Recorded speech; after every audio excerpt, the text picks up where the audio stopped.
नमस्कार, daily line के news file bulletin में आपका स्वागत है। मेरा नाम है मार्तंड सिंह।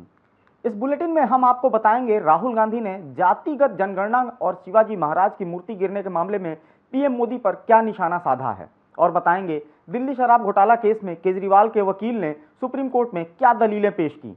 इसके साथ ही बताएंगे हरियाणा विधानसभा चुनाव के लिए बीजेपी प्रत्याशियों की पहली लिस्ट आने के बाद पार्टी के किन नेताओं ने बगावत कर दी है।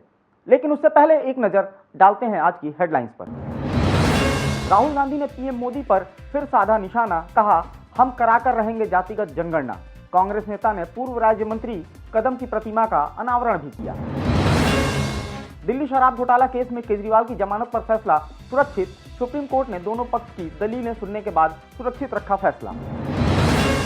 हरियाणा चुनाव के लिए बीजेपी की पहली लिस्ट पर बगावत शुरू, टिकट न मिलने से राज्य मंत्री रणजीत चौटाला ने छोड़ी पार्टी। सावित्री जिंदल ने निर्दलीय चुनाव लड़ने का किया ऐलान। शिमला में मस्जिद निर्माण को लेकर हो रहा बवाल, विरोध में सड़कों पर उतरे कई संगठन, मस्जिद गिराने की कर रहे मांग। तेलंगाना में सुरक्षा बलों ने 6 नक्सलियों को किया ढेर, मुठभेड़ में 2 जवानों को भी लगी गोली, इलाके में सर्च ऑपरेशन जारी। अब खबरों की चर्चा करते हैं विस्तार से। कांग्रेस सांसद राहुल गांधी और पार्टी अध्यक्ष मल्लिकार्जुन खड़गे आज महाराष्ट्र दौरे पर हैं। राहुल ने सांगली में एक जनसभा को संबोधित किया। इस दौरान राहुल ने जाति जनगणना और शिवाजी की मूर्ति गिरने के विवाद पर पीएम मोदी पर जमकर निशाना साधा। राहुल ने कहा कि हम जातिगत जनगणना करा कर रहेंगे। वहीं इससे पहले राहुल गांधी ने पूर्व राज्य मंत्री दिवंगत पतंगराव कदम की प्रतिमा का अनावरण भी किया। बात करते हैं अगली खबर की। दिल्ली शराब घोटाला केस में सुप्रीम कोर्ट ने अरविंद केजरीवाल की जमानत याचिका पर फैसला सुरक्षित रख लिया है। फैसला सुरक्षित रखने से पहले सुप्रीम कोर्ट ने केजरीवाल और सीबीआई का पक्ष सुना। केजरीवाल के वकील ने कहा कि उन्हें इसलिए गिरफ्तार किया गया है ताकि वो जेल के बाहर न आ सकें, जबकि जमानत नियम और जेल अपवाद है। वहीं सीबीआई ने दलील दी कि केजरीवाल को जमानत के लिए पहले ट्रायल कोर्ट जाना चाहिए, सीधे सुप्रीम कोर्ट नहीं आना चाहिए। अगर उन्हें जमानत मिली तो हाईकोर्ट को निराशा होगी। अब बात करते हैं अगली खबर की। हरियाणा विधानसभा चुनाव के लिए बीजेपी ने 67 कैंडिडेट के नामों के साथ अपनी पहली लिस्ट जारी कर दी है। वहीं बुधवार को लिस्ट सामने आते ही पार्टी में बगावत शुरू हो गई। टिकट न मिलने से नाराज कई पदाधिकारियों ने तो सोशल मीडिया पर ही इस्तीफा दे दिया।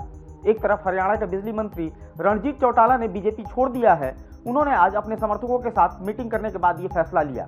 वहीं दूसरी तरफ देश की चौथी सबसे अमीर महिला सावित्री जिंदल ने भी निर्दलीय चुनाव लड़ने का ऐलान कर दिया है। सावित्री जिंदल ने समर्थकों से कहा कि मैं भाजपा की प्राथमिक सदस्य नहीं हूं। मैं चुनाव न लड़ने के बारे में बोलने के लिए दिल्ली से वापस आई थी, लेकिन आपका प्यार और विश्वास देखकर मैं चुनाव लड़ूंगी। सावित्री जिंदल मशहूर उद्योगपति और कुरुक्षेत्र से बीजेपी सांसद नवीन जिंदल की मां हैं। वे हिसार सीट से चुनाव लड़ेंगी, जहां उनका मुकाबला भाजपा के मंत्री डॉक्टर कमल गुप्ता से होगा। बढ़ते अगली खबर की तरफ। हिमाचल प्रदेश की राजधानी शिमला में एक मस्जिद निर्माण को लेकर बवाल बीते 5 दिन से जारी है। मस्जिद निर्माण के विरोध में विभिन्न संगठनों के साथ स्थानीय लोग सड़कों पर उतर आए हैं। प्रदर्शनकारी मस्जिद को गिराने की मांग कर रहे हैं। प्रदेश भर के अलग अलग क्षेत्रों से लोग प्रदर्शन में पहुंचे हैं। पंचायती राज मंत्री अनिरुद्ध सिंह भी प्रदर्शन स्थल पहुंचे। वहीं इस मामले में मुख्यमंत्री सुखविंदर सिंह सुक्खू ने कहा कि जो भी कानून को हाथ में लेगा उस पर कार्रवाई की जाएगी। वहीं AIMIM प्रमुख असदुद्दीन ओवैसी ने एक्स पर लिखा कि हिमाचल में कांग्रेस सरकार में मंत्री अनिरुद्ध सिंह भाजपा की भाषा बोल रहे हैं। बढ़ते अगली खबर की तरफ। छत्तीसगढ़ तेलंगाना बॉर्डर पर सुरक्षा बलों ने 6 नक्सलियों को ढेर कर दिया है। इसमें 2 महिलाएं भी शामिल हैं। पुलिस ने मौके से हथियार और शव बरामद कर लिए हैं। वहीं मुठभेड़ में 2 जवानों को भी गोली लगी है। इलाके में सर्च ऑपरेशन जारी है।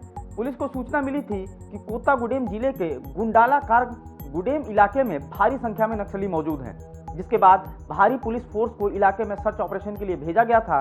वहीं बीते 2 दिनों से ये दूसरा बड़ा हमला है। इससे पहले 3 सितंबर को दांतेवाड़ा बीजापुर बॉर्डर पर 9 नक्सली मारे गए थे। अब तेलंगाना बॉर्डर पर 6 ढेर किए गए हैं। बढ़ेंगे अगली खबर की तरफ। सुल्तानपुर डकैती मामले में हुए एनकाउंटर को लेकर अब यूपी में सियासत शुरू हो गई है। सपा अध्यक्ष अखिलेश यादव ने इस एनकाउंटर को फेक बताते हुए गंभीर सवाल उठाए हैं। उन्होंने योगी सरकार पर जाति देखकर जान लेने का आरोप लगाया है। अखिलेश यादव ने एक्स पर एक पोस्ट में लिखा कि लगता है सुल्तानपुर डकैती में शामिल लोगों से सत्ता पक्ष का गहरा संपर्क था, इसलिए तो नकली एनकाउंटर से पहले मुख्य आरोपी से संपर्क साधकर सरेंडर करा दिया गया और अन्य सपक्षीय लोगों के पैरों पर सिर्फ दिखावटी गोली मारी गई और जात देखकर जान ले ली गई। बढ़ेंगे अगली खबर की तरफ। रामनगरी अयोध्या में गुरुवार को सीबीआई की टीम ने छापेमारी की। सीबीआई की टीम सुबह कैंटोनमेंट बोर्ड पहुंची। छापेमारी की सूचना मिलते ही हड़कंप मच गया।